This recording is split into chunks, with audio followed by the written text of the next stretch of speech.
สะนะโมตัสสะภะคะวะโตอะระหะโตสัมมาสัมพุทธัสสะอิมานิมะยังพันเตภัตตานิสัปปริวารานิ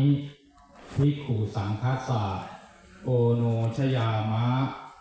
สาธุโนพันเตภิกขุสังโฆอิมานิภัตตานิสัปปริวารานิปฏิคันหาตุอัมหากังทีฆรตังหิตายะสุขายะข้าแต่พระสงฆ์ผู้เจริญข้าพระเจ้าทั้งหลายขอน้อมถวายซึ่งภัตตาหารกับทั้งที่เป็นบริวารทั้งหลายเหล่านี้แด่พระสงฆ์ขอพระสงฆ์จงรับซึ่งภัตตาหารกับของทั้งบริวารทั้งหลายเหล่านี้เพื่อประโยชน์เพื่อความสุขแก่ข้าพเจ้าทั้งหลายสิ้นกาลนานเทอญสาธุยะเกปันเตสังโฆชนาตุอายังปัทมภาโกมหาเจรัสสะปาปุนันติอาวาเสสะภาคาอัมหากังปาปุนันติอาวาเสสะนังภิกขุจะสมเณราจะขหัตถาจะยะธาสุขังปริปุญชันตุสาธุในลำดับต่อจากนี้ไปขอเจริญพรเชิญประธานในพิธีฝ่ายคฤหัสถ์ท่านพิชยาตุลาซองรองผู้ว่าราชการจังหวัด101ได้เป็นตัวแทนของอาจารย์เจ้าคุณพระราชวัชราวิทยาคมกับคุณต้อมประภัสโรได้ถวายเครื่องไทยธรรมซึ่งท่านอาจารย์เจ้าคุณได้เมตตาอุปถัมภ์ทั้งหมดตลอดงานทั้งการเทศน์ที่ได้อาราธนามาตลอด10 วัน20 รูปทั้งเช้าและเย็นจะได้กราบอาราธนานิมนต์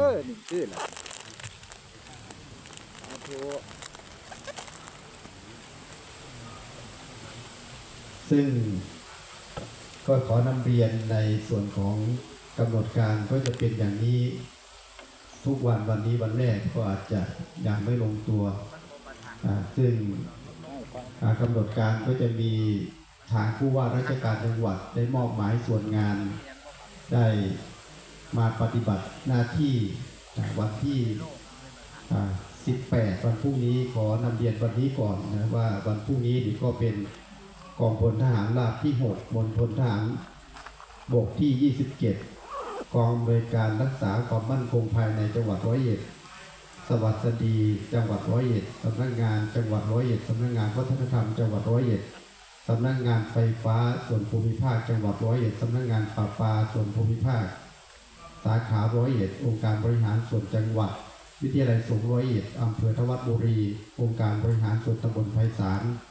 ส่วนผู้ที่ปฏิบัติหน้าที่พิธีสงฆ์ก็มีวัฒนธรรมจังหวัด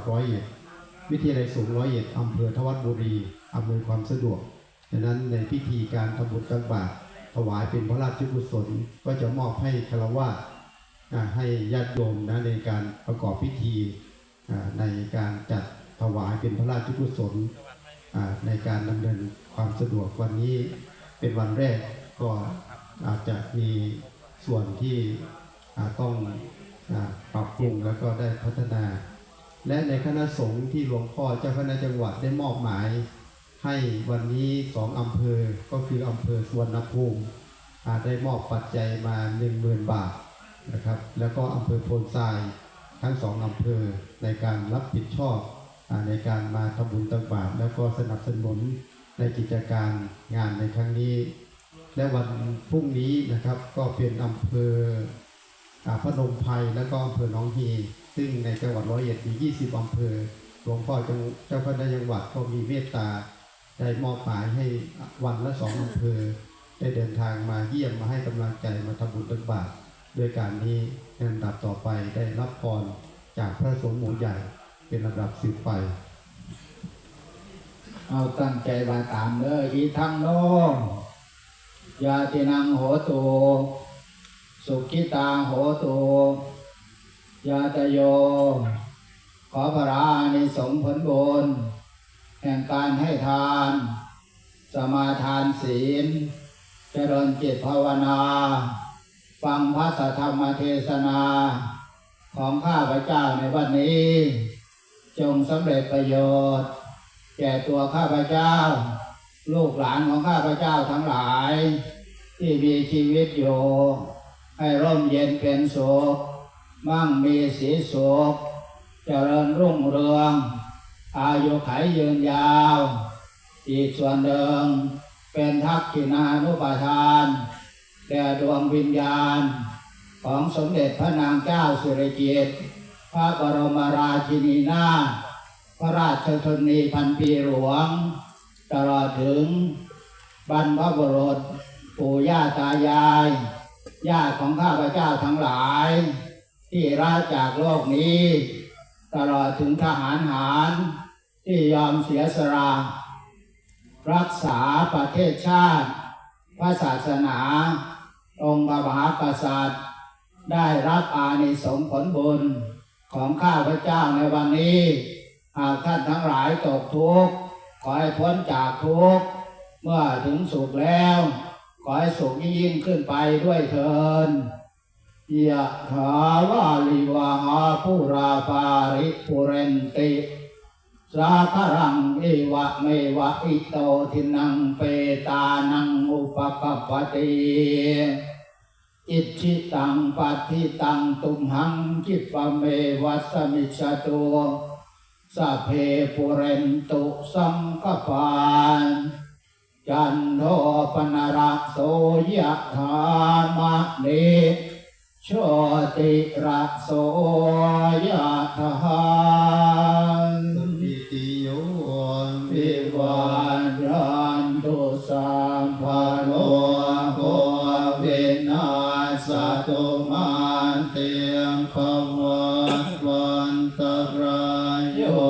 สุขีทีคายุโกภวะอภิวันตนาสิริสเนจังวันตาปัจจายโนจัตตารโอธรรมาวันทันติอายุวันโนสุขังภา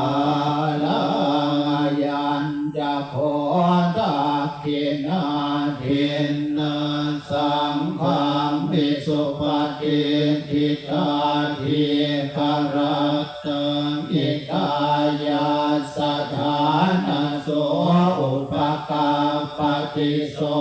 ยาติธรรมโมจะอายังเนกาสิโตเพตานาภู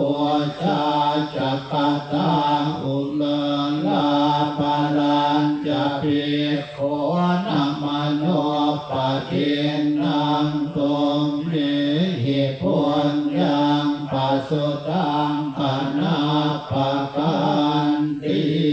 ภวตุสัพพมังกัลังรักขันตุสัพพเทวตาสัพพพุทธานุภาเวนัสสทธาโสติภวันตุเตภวตุสัพพมังกัลังรักขันตุสัพพเทวตาสัพพธรรมา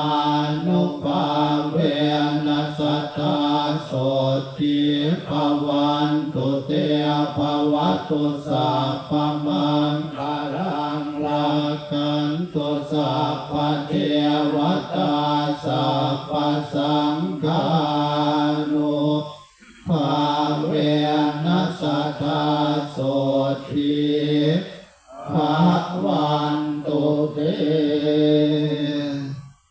ลำดับนี้ขอเจริญพรเชิญประธานฝ่ายคฤหัสถ์ท่านพิจยาตุลาซอง